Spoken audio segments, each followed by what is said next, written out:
Hello friends, welcome to back my YouTube channel CK classes में आप सभी का स्वागत है। हमने यहाँ पर कक्षा 10 का जो हिंदी का पेपर है, ये इसमें हमने 30 जो है वही विकल्पीय प्रश्नों को हल किया है। इसमें से आपको 20 नंबर का ये प्रश्न इसमें से आएगा। आपको यही तैयार करना है। ये 2024 की बोर्ड परीक्षा की तैयारी के लिए हमने यहाँ पर ये वही विकल्पीय प्रश्नों को हल किया है। तो प्रश्न पहला है, त्याग पत्र के लेखक का नाम है। त्याग पत्र के लेखक का नाम है। ऑप्शन ए है जैनेन्द्र कुमार, ऑप्शन बी है मुंशी प्रेमचंद, ऑप्शन सी है जयशंकर प्रसाद और ऑप्शन डी है अमृतलाल नागर। तो त्याग पत्र के लेखक का नाम क्या है? तो त्याग पत्र के लेखक का नाम है जैनेन्द्र कुमार। इसका आंसर हो जाएगा ए। प्रश्न दूसरा है इसमें, उसने कहा था कि किस विधा की रचना है। उसने कहा था कि किस विधा की रचना है। ऑप्शन ए है उपन्यास, ऑप्शन बी है यात्रावृत्त, ऑप्शन सी है कहानी, ऑप्शन डी है आलोचना। तो आपको कमेंट करके बताना है कि इसमें से कौन सा होगा। आप बताएं कमेंट करके। तो इसका ऑप्शन हो जाएगा सी, कहानी। प्रश्न नंबर तीसरा है, जय पराजय किस विधा की रचना है। जय पराजय किस विधा की रचना है। ऑप्शन ए है कहानी, ऑप्शन बी है उपन्यास, ऑप्शन सी है नाटक और ऑप्शन डी है आत्मकथा। तो जय पराजय की विजय की विधा की रचना है। इसका आंसर हो जाएगा सी, नाटक। प्रश्न चौथा है, भूले बिसरे चित्र के रचनाकार हैं। भूले बिसरे चित्र के रचनाकार हैं। तो ऑप्शन ए है भगवती शरण वर्मा, ऑप्शन बी है यशपाल, ऑप्शन सी है प्रेमचंद्र और ऑप्शन डी है जयशंकर प्रसाद। तो इसका सही आंसर हो जाएगा ऑप्शन नंबर ए, भगवती चरण वर्मा।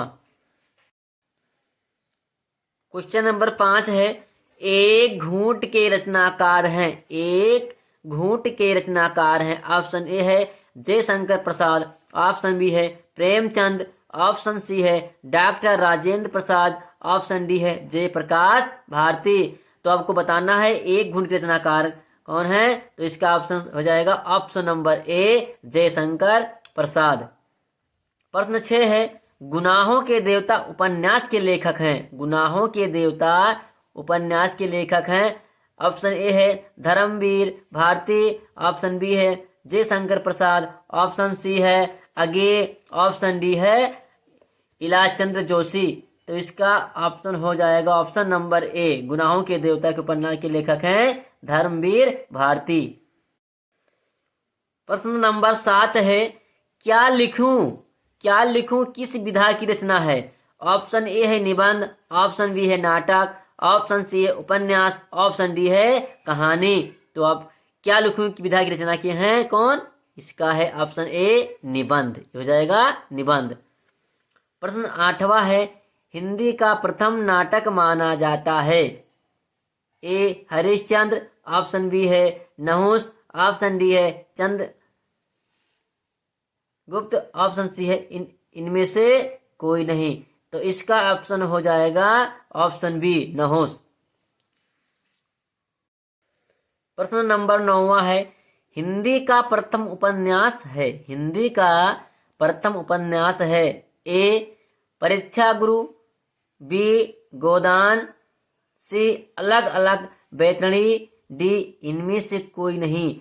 तो आपको बताना है हिंदी का प्रथम उपन्यास है। तो इसका हो जाएगा ऑप्शन ए, परीक्षा गुरु। प्रश्न 10वां है, तुलसीदास द्वारा लिखा गया महाकाव्य है। तुलसीदास द्वारा लिखा गया महाकाव्य है। ऑप्शन ए है प्रेम माधुरी, ऑप्शन बी है गंगा लहरी, ऑप्शन सी है विष्णु लहरी और ऑप्शन डी है रामचरित मानस। तो इसका ऑप्शन नंबर ए हो जाएगा प्रेम माधुरी। प्रश्न नंबर 11 है, हास्य रस का अस्थाई भाव क्या है। हास्य रस का अस्थाई भाव क्या है। ऑप्शन ए है हास, ऑप्शन बी है शोक, ऑप्शन सी है भय, ऑप्शन डी है रौद्र। तो हास रस का अस्थाई भाव है हास। इसका हो जाएगा ऑप्शन नंबर ए, हास।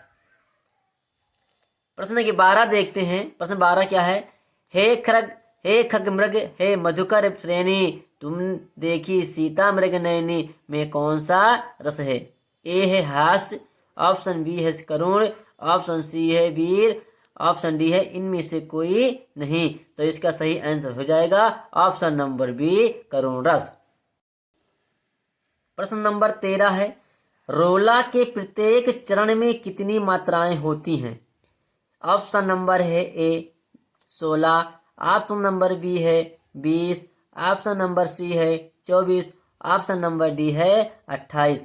तो रोला की प्रत्येक चरण में कितनी मात्राएं होती हैं? इसका आंसर हो जाएगा ऑप्शन नंबर सी, 24 मात्राएं होती हैं। प्रश्न नंबर 14 है, राजा रानी में कौन सा समास है? राजा रानी में कौन सा समास है? ऑप्शन ए है द्वंद्व समास, ऑप्शन बी है द्विगु समास, ऑप्शन सी है कर्मधारय समास और ऑप्शन डी है बहुब्रीहि समास। तो इसका राजा रानी में कौन सा समास है? इसका सही आंसर हो जाएगा ए, द्वंद्व समास। प्रश्न नंबर 15, अग्नि का पर्यायवाची है। अग्नि का पर्यायवाची है ए अनल, बी पावक, सी आग, डी उपयुक्त सभी।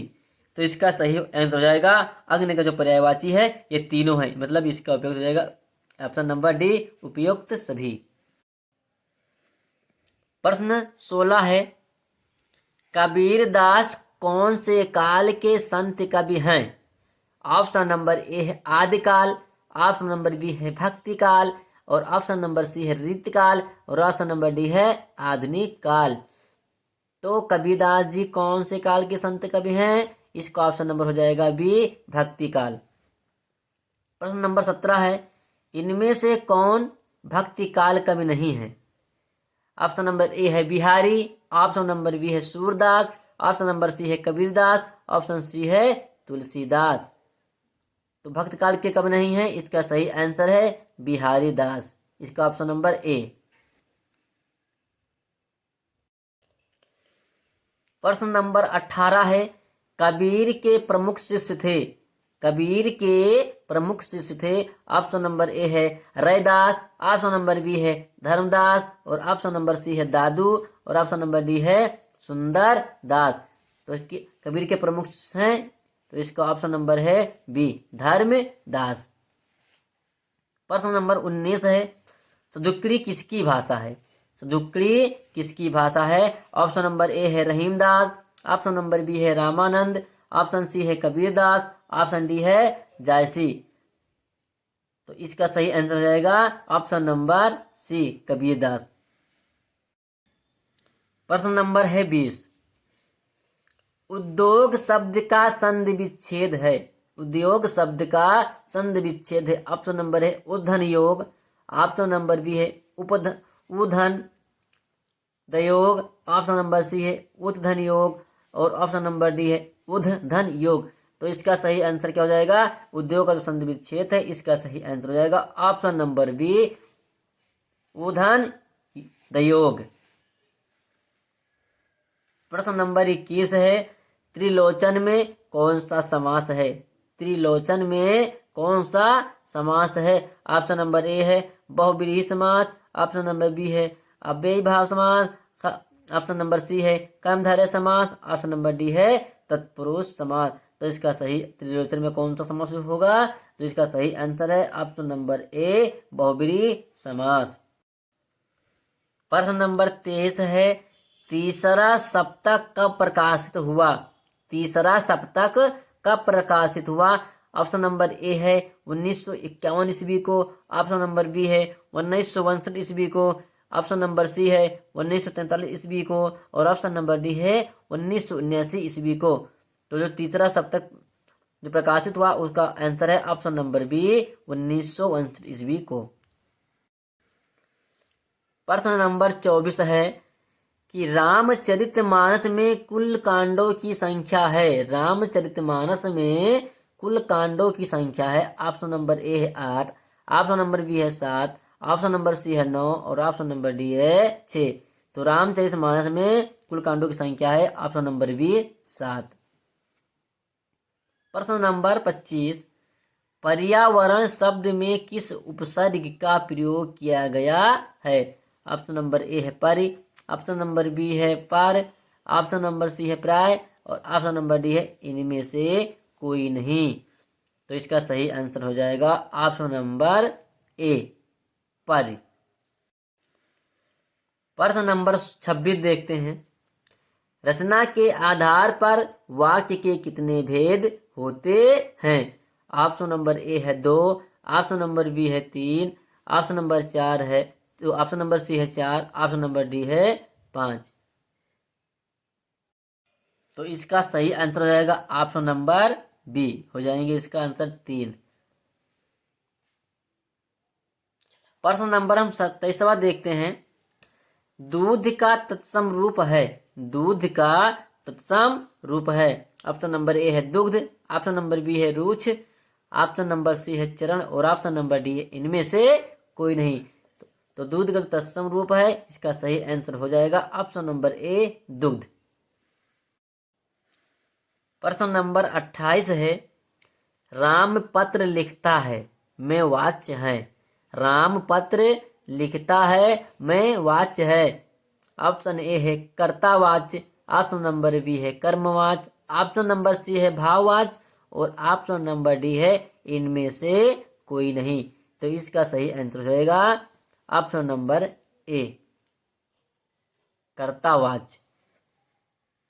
प्रश्न नंबर 29 है कि युवाम शब्द का वचन एवं विभक्ति है, युवाम शब्द का वचन एवं विभक्ति है। ऑप्शन नंबर ए है एक वचन प्रथमा, ऑप्शन नंबर बी है द्विवचन द्वितीया, ऑप्शन नंबर सी है बहुवचन सप्तमी और ऑप्शन नंबर डी है इनमें से कोई नहीं। तो इसका सही उत्तर हो जाएगा ऑप्शन नंबर